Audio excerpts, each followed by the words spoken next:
여러 질병 정보를 한눈에 알아볼 수 있는 시간이죠. 데일리 건강. 오늘은 한의사 김범석 원장님과 함께합니다.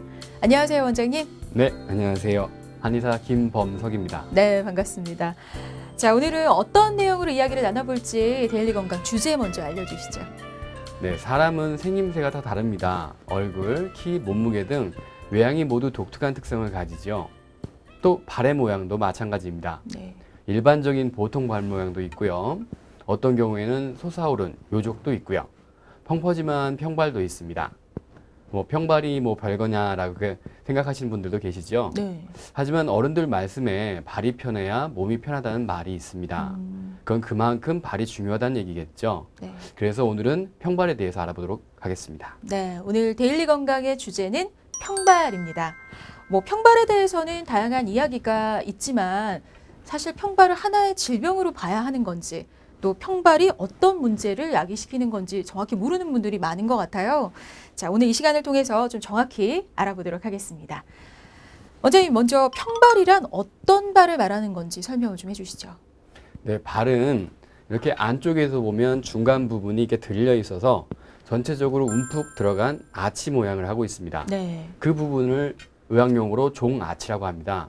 이 발바닥이 움푹 이렇게 들어가 있는 모양이죠. 발을 디디고 서면 들어서서 보았을 때 이 움푹 들어간 종아치가 이렇게 낮아지는데 아치가 정상보다 많이 낮아져서 바닥에 닿을 정도가 되는 것을 평발이라고 합니다. 완전히 닿는 사람도 있고 아주 낮지만 닿지 않는 사람도 있습니다. 네. 좀 더 자세히 말씀드리자면 바닥을 디디지 않은 상태에서는 아치가 있고 바닥을 디디고 서면 딱 아치가 내려가서 없어지는데 이런 경우를 유연성 평발이라고 합니다. 또 체중을 디디지 않은 상태에서 아치가 없는 평발도 있습니다. 완전히 내려간 거죠. 이런 경우를 강직성 평발이라고 합니다. 그렇군요. 네. 그럼 우리가 흔히 말하는 그 평발은 유연성 평발인가요? 아니면 강직성 평발인가요? 예, 대부분 저 평발인데 고쳐주세요 하고 오시는 분들은 대부분 강직성 평발입니다. 왜냐하면 너무나 발 모양이 명확하게 퍼져 있어서요. 평발인지 금방 인식을 하시죠. 그렇죠. 네. 또 발의 문제도 심하고 어릴 적부터 이 문제를 알고 계신 분들이 많습니다. 반면에 유연성 평발은 앉아서 다리를 양반다리처럼 꼬아서 보면 마치 아치가 이렇게 움푹 들어가기 때문에 평발인지를 잘 모르시거나 평발기가 좀 있는데요. 이렇게 생각하시고 오시는 분들이 많습니다. 그렇군요. 사실 비율상은 유연성 평발이 훨씬 더 많습니다. 그래서 발의 문제를 본인은 인식을 잘 못하고 평발인지 잘 모르겠다 이렇게 하시고 오신 경우가 많은 게 사실이죠. 그렇군요. 네. 그래서 평발, 또 평발의 종류에 대해서 좀 알아봤는데요. 자, 평발의 원인을 좀 이어서 알아볼까 해요. 왜 생기는 건가요, 평발은? 평발의 원인은 거의 선천적입니다.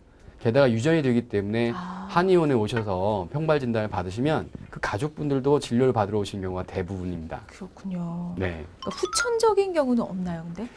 간혹 후천적으로 후경골건이라는 힘줄에 질병이 생기거나 또는 그것을 다쳐서 외상의 후유증으로 평발이 생기기도 합니다. 이 후경골건이라는 힘줄은 사람이 발 뒤꿈치를 이렇게 들어 올릴 때 굉장히 중요한 역할을 하고요. 이 후경골건이 없으면 한 발로 선 상태로 뒤꿈치를 들어 올리지 못합니다. 근데 그런 것들은 사고에 의한 경우가 있을 수 있는데 굉장히 드물죠. 그렇군요. 네. 그러니까 대부분의 평발은 선천적으로 타고난 거로 봐야 되겠군요. 네, 그렇습니다. 네. 근데 이 평발의 기준도 궁금해요. 앞서 알아본 유연성 평발의 경우는 자신이 스스로 판단하기 좀 애매한 부분이 있을 것 같거든요. 혹시 자기가 평발인지 알아볼 수 있는 방법이 있을까요, 원장님? 우선 제가 말씀드렸다시피 평발이 내려앉는 정도가 중요하기 때문에요. 네. 서 있는 자세, 무게를 딱 준 상태에서 자세가 중요합니다. 쉽게 자가로 진단하는 방법은 발바닥에다 물을 적신 후에 마른 바닥에 서서 발바닥을 찍어 봅니다. 그러면 발등이 높을수록 발 중간과 바닥이 닿는 부분이 좁고 네. 평발이 될수록 그 부분이 닿지 않는 부분이 넓어지고 이것을 보고 간단하게나마 평발인지 아닌지를 알 수가 있습니다. 그렇군요. 근데 이 발 상태를 그냥 눈으로 보고는 판단할 수 없나요? 스스로 자신의 발을 들어 올려서 발바닥을 보면 발바닥을 굽히는 굴곡 근육이 작용해서 발바닥이 움푹하게 저절로 들어갑니다. 그래서 자기 스스로 자신의 발을 살펴보고 아치가 있다, 없다 얘기하는 것은 잘못된 방법입니다. 네. 자, 허리를 숙이지 않고 서서 다른 사람이 발바닥에 아치가 있는지를 확인해 주어야 정확하게 알 수가 있습니다. 그렇군요. 근데 이제 아무래도 평발인 사람들은 일반 사람들에 비해서 뭐 걸음걸이 이런 게 많이 다르잖아요. 네. 평발을 가진 사람들의 특징이라면 어떤 게 있을까요? 평발인 사람이 서 있는 뒤의 상태를 보면 뒤꿈치가 안쪽으로 꺾여 들어가는 모양으로 주저앉아 있습니다. 아, 물론 발 중간에 아치도 주저앉아 있고요. 네. 또 무릎이 O자형이나 X자형으로 변형이 된 경우가 많습니다. 그리고 또 한쪽만 평발이 심한 경우에는 평발이 심한 쪽의 다리가 아치가 내려가니까 다리가 짧아지죠. 그 짧아진 쪽의 골반이 기울어서 허리 등의 통증을 유발할 가능성이 있습니다. 그림을 보면 특히 측면상에서 옆에서 봤을 때 아치가 많이 낮은 것을 알 수가 있고요. 네. 이런 뼈들의 관계가 정상적이 아니란 것도 쉽게 알 수가 있죠. 특히 평발의 경우 발이 많이 주저앉게 되면 엄지발가락이 휘게 되는 무지외반증의 원인이 되게 됩니다. 평발이 여러 가지 증상을 동반하곤 하는군요. 네. 네. 근데 이제 발이 한 쌍인 만큼 양쪽이 다 그런지 뭐 아닌지도 궁금한데요. 한쪽 발이 평발이면 다른 쪽 발도 무조건 평발인 건가요, 원장님? 네, 한쪽 발이 평발이면 반대발도 같이 평발입니다. 다만 정도의 차이가 있어서요. 대부분은 좌측과 우측의 차이가 있고 한쪽은 심하고 반대쪽은 덜한 것이 일반적입니다. 오른발잡이라고 하면 왼발이 좀 더 내려가는 경우가 많습니다. 그래서 평발의 치료는 개인별로 또는 그 사람의 직업이나 운동 상태나 이런 것들을 고려해서 치료를 하게 됩니다. 그렇군요. 네. 자, 이어서 이 평발에 대한 속설에 대해서 몇 가지 질문을 드려볼까 해요. 사실 확인되지 않은 여러 속설들이 있는데요. 오늘 좀 정확한 정보로 짚어주시기 바랍니다. 네. 자, 먼저 평발은 오래 걷지 못한다고들 하는데 맞는 말인가요, 원장님? 네, 평발이 있는 분들의 증상을 보면 걷거나 서 있을 때 아치를 들어주는 근육이나 근막에 계속 버티는 힘을 써야 됩니다. 정상 발인 사람들은 쓰지 않아도 되는 힘을 계속 쓰고 있는 것입니다. 그러니까 같은 보행 시간이나 같은 서 있는 시간에 적게는 2배, 많게는 3배까지 힘을 쓰게 됩니다. 특히 장단지 근육을 쓰게 됩니다. 그래서 오래 걷거나 운동하는 것을 싫어하게 되죠. 네. 또 그렇게 그 근육을 많이 쓰다 보니까 다리 근육의 부피도 커지게 돼서 소위 무다리라고 하죠. 다리 근육의 볼륨이 늘어나는 경우가 많습니다. 그렇군요. 근데 그래서인지 뭐 달리기도 잘 못하고 운동도 잘 못한다라고들 하는데 이건 어떤가요, 원장님? 네, 박지성 등 유명 스포츠 스타들도 평발인 경우가 있습니다. 이런 경우는 발의 아치를 버티게 해주는 근육과 또는 허벅지 골반의 근육이 유달리 많이 발달해야만 가능한 일입니다. 불리한 조건에서도 얼마나 열심히 운동을 했는지 미뤄서 알 수가 있죠. 그러니까 자기 노력으로 극복할 수 있는 부분인 거네요. 네, 어느 정도는 가능하죠. 근데 네. 빨리 은퇴를 하죠. 그렇군요. 네. 근데 이제 또 아무래도 발이 좀 불편하다 보니까 평발은 바닥이 좀 딱딱한 신발보다는 푹신푹신한 신발을 신어야 된다고 하는데 꼭 푹신한 신발만 신어야 하나요, 원장님? 꼭 그렇지는 않습니다. 푹신한 신발이 평발에 편할 것이라는 생각을 가지신 분들이 많은데요. 네. 오히려 그 반대입니다. 그러니까 자기 발에 잘 맞도록 조절된 발 보조기 등의 치료용 맞춤 깔창을 끼워 놓은 상태에서는 대부분 이 상태는 되게 딱딱합니다. 하지만 평발 환자분들이 착용을 하고 신으시면 훨씬 더 편하십니다. 그렇군요. 네, 푹신한 신발은 가뜩이나 발의 움직임이 보통 사람보다 많은 평발의 발을 보호하기보다는 더 휘청휘청거리게 만듭니다.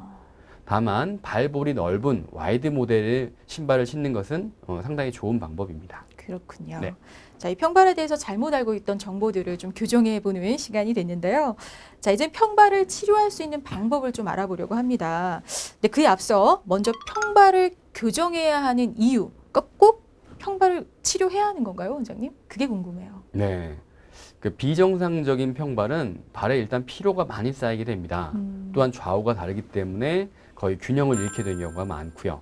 더 나아가서는 무릎과 허리, 골반, 심지어는 체형의 불균형과 함께해서 같이 턱관절까지도 장애를 일으키는 경우가 많고요.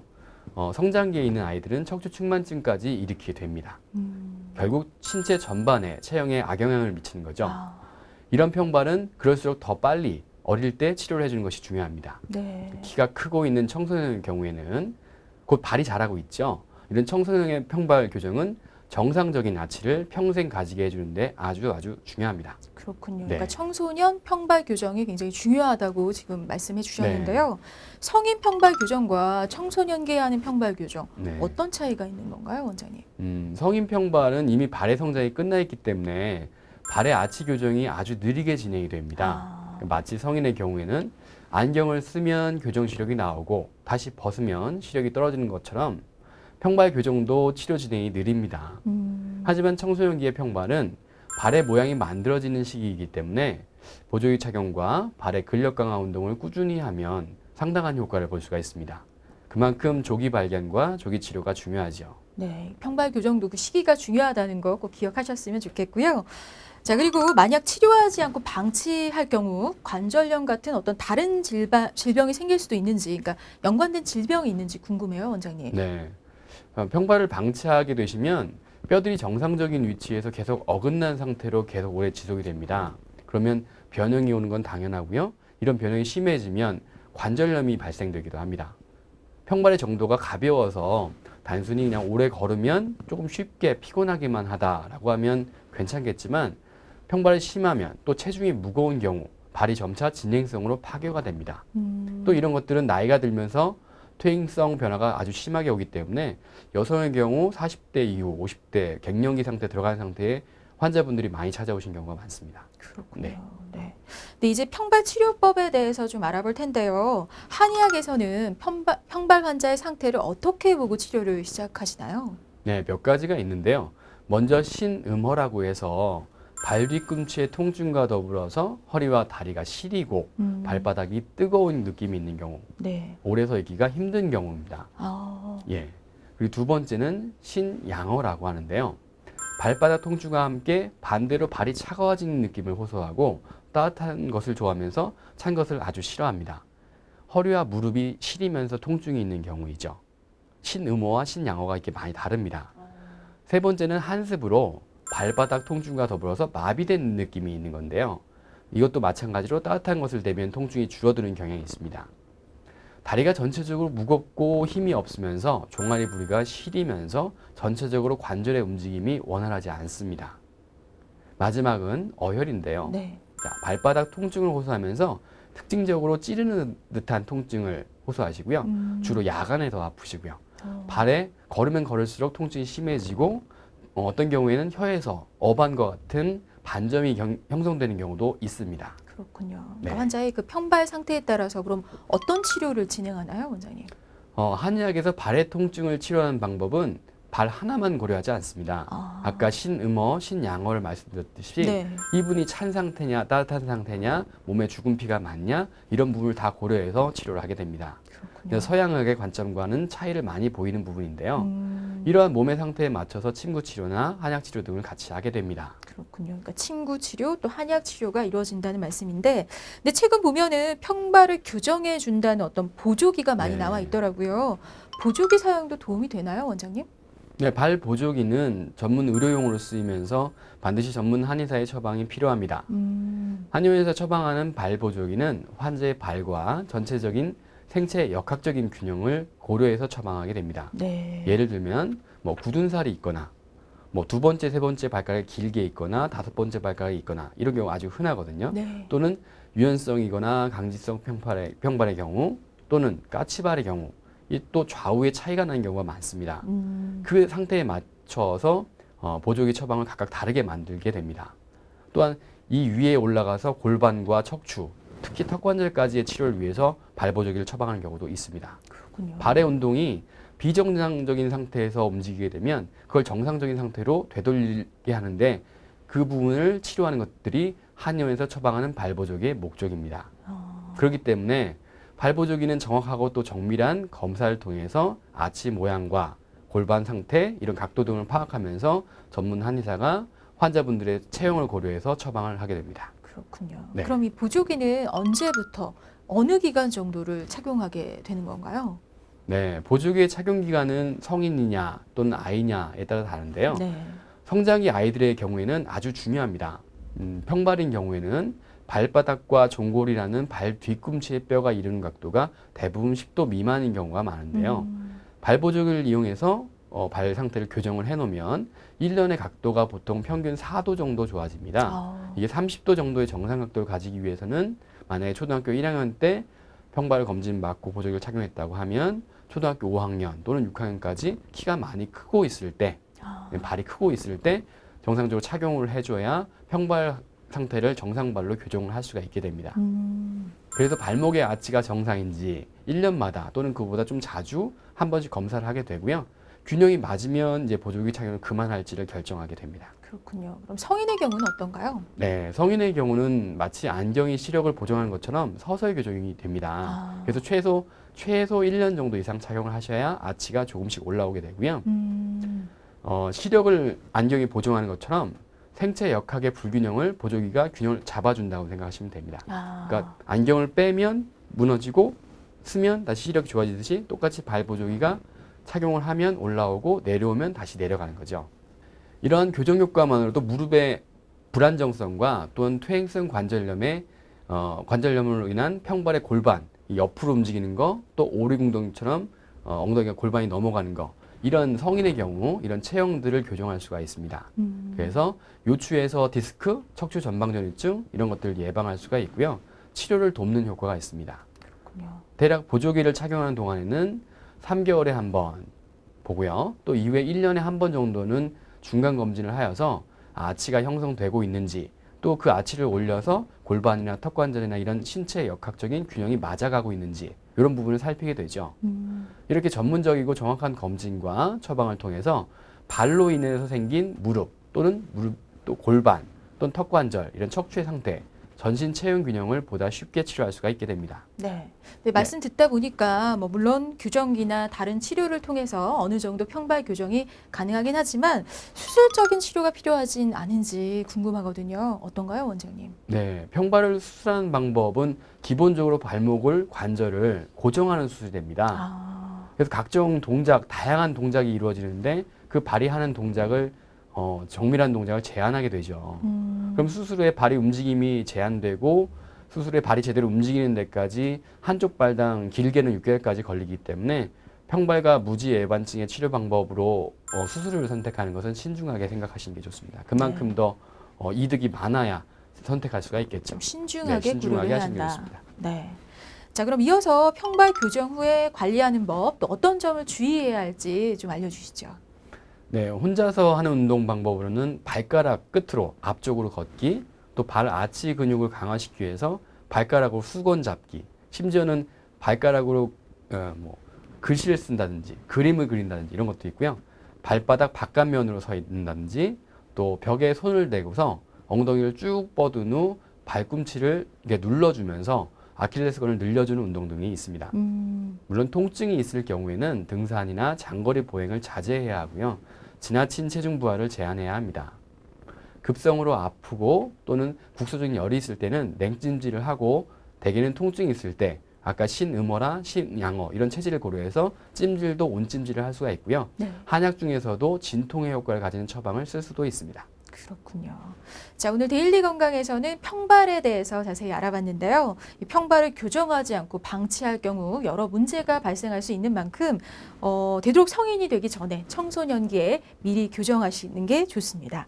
자, 마지막으로 평소 발 건강을 지키기 위한 좋은 방법 좀 알려주시죠. 네, 발은 원래부터 체중의 몇 배를 버틸 수 있는 아주 튼튼한 구조입니다. 그래서 그 발 자체에 있는 붙어 있는 그런 근육을 그만큼 풀어주기가 어렵기도 합니다. 발 자체에 대한 마사지도 잘해주시는 건 중요하고요. 그 다음으로 발과 연결된 근육이 다 붙어 있는 것이 바로 종아리입니다. 이 종아리 뒤쪽에 있는 근육들을 스트레칭 하시는 것이 아주 좋습니다. 생각보다 효과적이고 또한 쉽기도 합니다. 이러한 스트레칭을 통해서 발의 건강을 잘 유지할 수가 있습니다. 네. 자, 이 평발에 대해서 알아본 데일리 건강 오늘 여기서 마치겠습니다. 도움 말씀 주신 한의사 김범석 원장님 고맙습니다. 네, 감사합니다.